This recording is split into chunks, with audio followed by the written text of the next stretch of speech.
शलाक्यं चक्षुरुन्मिलितं येन तस्मै श्रीगुरुवे नमः। श्रीचैतन्यमनोभीष्टं स्थापितं येन भूतले स्वयं रूपकदा मह्यं ददाति स्वपदान्तिकं। वन्देऽहं श्रीगुरो श्रीयुतपद्मं श्रीगुरुवैष्णवांश्च श्रीरूपं सागरजातं सहगण रघुनाथमितं तं सजीवं सावधैतं सावधूतं परिजनसहितं कृष्णचैतन्यदेवं श्रीराधा कृष्णपादां सहगण ललिता श्रीविशाखान्वितांश्च। हे कृष्ण करुणा सिन्धु दीनबन्धो जगत्पते गोपेश गोपिका कान्त राधाकान्त नमोऽस्तुते।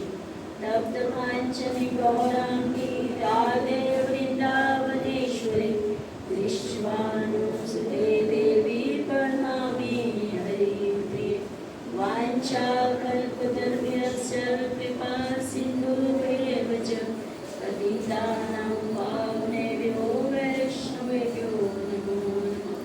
जय श्री कृष्ण चैतन्य प्रभु नित्यानंद श्री अद्वैत गदाधर श्रीवासादि गौर भक्तवृंद। हरे कृष्णा कृष्णा कृष्णा हरे हरे हरे राम राम हरे हरे। नमो विष्णुपादाय कृष्णप्रेष्ठाय भूतले श्रीमते भक्तिवेदांत स्वामिनिति नामिने। नमस्ते सरस्वती देवे गौरवाणी प्रचारिणे निर्विशेष शून्यवादी पाश्चात्यदेशतारिणे।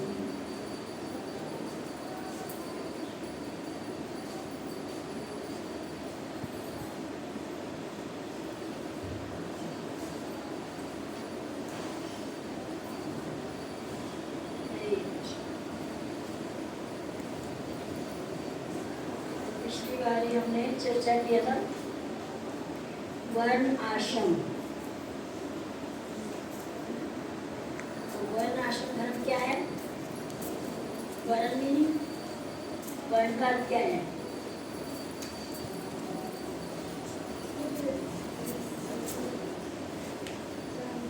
पढ़ा नहीं आपने लेसन किसी ने भी वर्ण कर जाकर पढ़ना है, ऐसा नहीं सिर्फ यहाँ से सुनकर जाना है।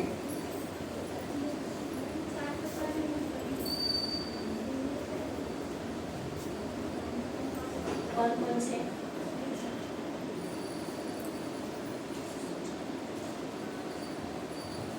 आजकल जात बोलो, वैसे तो भगवान ने जात पात का कोई विचार नहीं किया, तो भगवान ने वर्ण की रचना की है ना।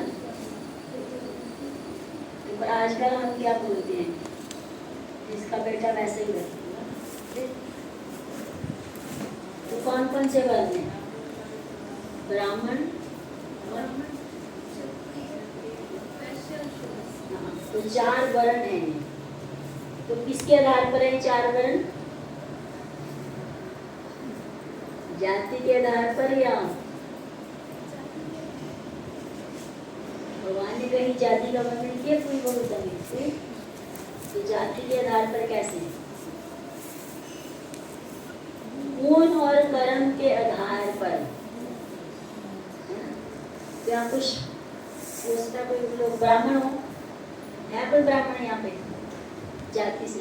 आप ब्राह्मण हो, काम करते हो ब्राह्मण वाला? नहीं, तो ब्राह्मण नहीं हो ना। जो आपका कार्य है, कार्य के आधार पर वर्ण स्थापित किए भगवान, गुण और कर्म। तो ब्राह्मण के क्या कार्य है पता है?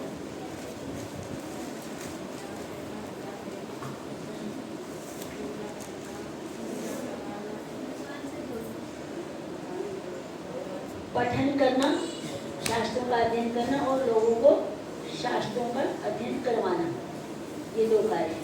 फिर अगले 2 कार्य यज्ञ करना और करवाना। तो ब्राह्मण करेगा तो साथ में दूसरे लोग बैठेंगे वो करेंगे। और फिर तीसरा दान देना और दान लेना। तो 6 कार्य ब्राह्मण के होंगे। तो तो जो 6 कार्य कर रहा है वो किसी का भी पुत्र या पुत्री क्यों ना वो ब्राह्मण कहलाएगा। क्या शूद्र परिवार में जन्मे, चाहे क्षत्रिय में जन्मे, चाहे वैश्य परिवार में जन्मे, अगर वो 6 कार्य कर रहा है तो वो क्या है? ब्राह्मण है। जो ब्राह्मण का कार्य नहीं करा तो ऐसा नहीं कि ब्राह्मण परिवार में जन्मे तो ब्राह्मण है, नहीं, तो ब्राह्मण नहीं है। जो मिलिट्री में चले गए वो कौन है? क्षत्रिय, रक्षा कर रहे हैं देश की, पर किसी भी वंश में पैदा हुए हैं वो, चाहे ब्राह्मण के पुत्र हैं, चाहे वैश्य के हैं, चाहे शूद्र के हैं, मगर वो क्षत्रिय में चले गए, गुण और कर्म। और वैश्य का क्या कर्म है? व्यापार करना और फार्मिंग, खेती बाड़ी और व्यापार करना और ब्याज पे पैसा देना लेना और पशुपालन। ये 3-4 कार्य हैं जो वैश्य के हैं। और शूद्र का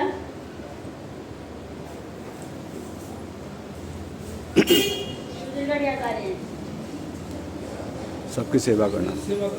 सेवा करना। तो शूद्र किसको बोलेंगे?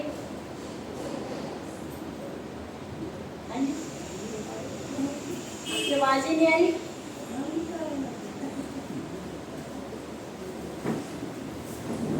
भगवान ने किसको शूद्र बोला है?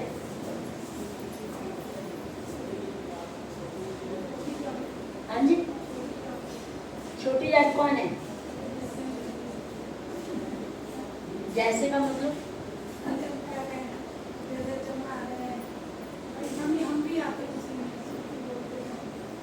नहीं, जो कम बुद्धि वाले हैं उसमें कोई जाति पाति नहीं है, कोई चमार है, कोई भंगी है, कोई कुछ है, कोई वो नहीं। भगवान ने किसी को नहीं ऐसे बोला, नहीं।